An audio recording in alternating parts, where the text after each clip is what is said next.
Once we're done writing to a file, we have to close it. We have to say that we're done using that file. So how do we go about doing that?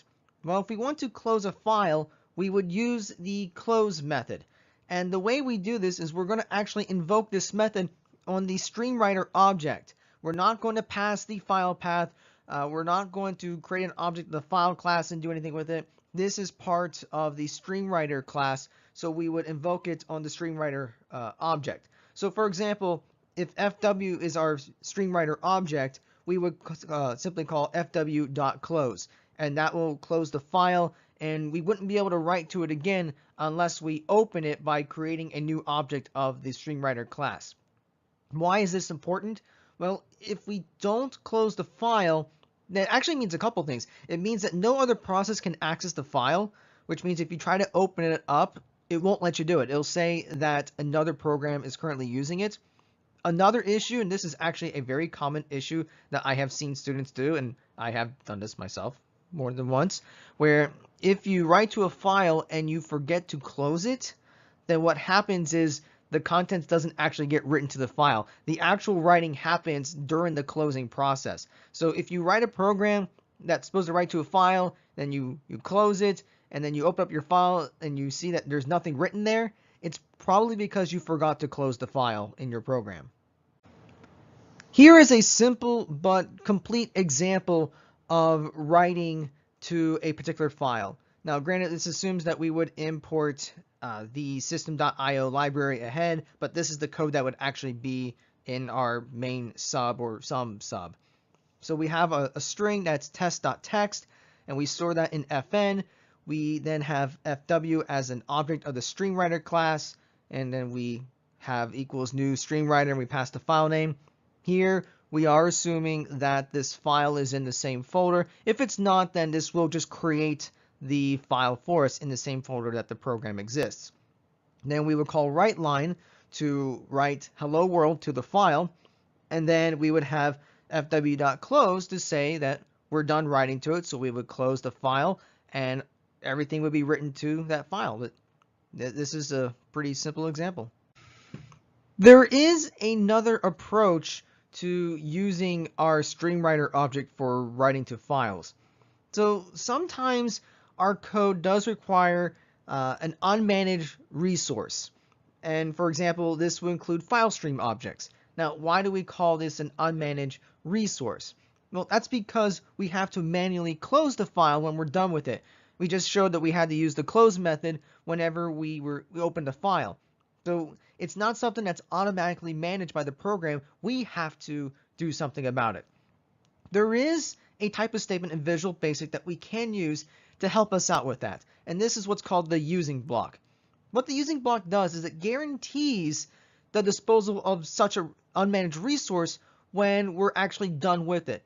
So what we're saying here is when we're done with a particular resource, the code will just automatically get rid of it. It'll unallocate it. So the way disposal is done here is we would use the garbage collector to just free up that memory that was used for that resource. So let me give you the format on how we would use a using block. And what you're going to find is it's not too different from most of the other coding structures that we've had in Visual Basic so far. So this is what it would look like. So we would have using and then the name of our resource as resource type.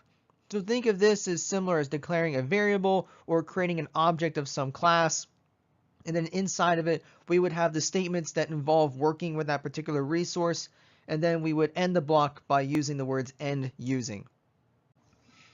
The using block is really helpful when we're trying to deal with files, because if we use this block whenever we're working with files, we no longer have to manually call the close method. It's automatically closed when we leave the block, because that's how this works. When we get to the end using part, the resource that was allocated is now going to be deallocated. It's going to be freed up when we get out of it. So let's just take a look at a simple example of how this is done using the StreamWriter class. So we can have something like this. This is actually the same example from before, except now we're going to use a using block instead of just declaring variables and calling the close method. So here we would have using fw as StreamWriter, and we set it equal to new string writer, and then we pass the file name. So here we're going to assume that fn is a string variable that has the file path or the text that contains where the file is stored in it. And then inside the body of the using block, we would just write the line hello world, and then we would just have end using afterwards. Notice there's no fw.close because that's automatically called. You can think of it as automatically calling it when we get to end using.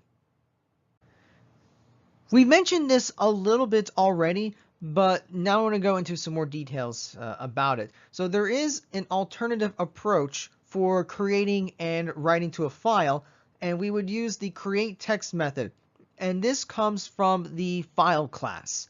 This doesn't come from the string writer class, but what we're going to find is it works just like the constructor of the string writer class. So let me give you an example here. So here's some code where we would still have fw declared as a variable of type string writer, and we set it equal to file.createText, and fn is the string that contains the path of our file name.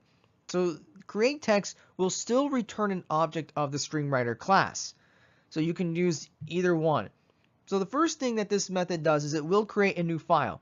Now if the file already exists, then it will delete the file first, and then it'll create a new file called fn. In fact, all the writing methods that involve writing to a file do the same thing. If you write to an already existing file, it will delete the file first and then just create a brand new file from scratch. After this is done, so after this line executes, we can then use any of the string writer methods to write to the file. So we can still use the write and write line methods to write to this file. And here, since we're not using the using block, for lack of a better term, we would still need to call the close method in order to properly close the file.